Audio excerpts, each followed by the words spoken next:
आजकाल ना सकाळी सकाळी मस्त असं बाल्कनीत पिवळ्या फुलांचं दर्शन होतं. बघा व्ह्यू किती सुंदर आहे. त्यानंतर मी माझ्या किचनच्या ड्युटीला आले. आज प्रबोधच्या टिफिनला बनतोय वांग्याचं भरीत आणि त्याचबरोबर ब्रेकफास्टमध्ये बनतोय फुलगोबीचा पराठा. आमच्याकडे फुलगोबीची भाजी बनवली तर सगळेजण खायला कंटाळा करतात, पण तेच पराठे बनवले तर सगळे पोट भरून खातात. तर इथे पहिले फुलगोबी व्यवस्थित वॉश करून घेतली, त्यानंतर व्यवस्थित खिसून घेतली, त्यामध्ये थोडंसं मीठ टाकून ठेवलं होतं जेणेकरून जेवढं काही पाणी सुटलं असेल ते पिळून घेता येईल.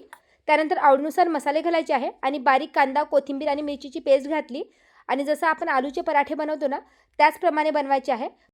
फक्त हे पराठे बनवताना थोडीशी काळजी घ्यायची आहे जेणेकरून पराठे फुटणार नाही. तर जी कणिक असते ना ती थोडीशी घट्ट मळायची आहे. हलक्या हाताने लाटून घ्यायचे आहे. खायला अगदी टेस्टी लागतात. आमच्याकडे सहसा पराठे बटरमध्येच भाजलेले आवडतात. तुपाने भाजले की त्याची टेस्ट थोडीशी डिफरंट लागते. कधी तुम्ही बटरमध्ये पराठा ट्राय केला नसेल तर एकदा नक्की ट्राय करून बघा. एकदम रेस्टॉरंटसारखी टेस्ट येते आणि असा कुरकुरीत होतपर्यंत आपल्याला पराठा भाजून घ्यायचा आहे. त्यानंतर नियाचा मस्त असा टिफिन रेडी केला. तिला देखील हा पराठा खूप जास्त आवडतो. यासोबत दही असेल तर आणखीच मस्त. त्यानंतर मस्त असं वांग्याचं भरीत रेडी केलं. आमच्याकडे कच्चंच भरीत बनवलं जाते आणि त्यावर असा जिरा मोहरीचा तडका मारला जातो.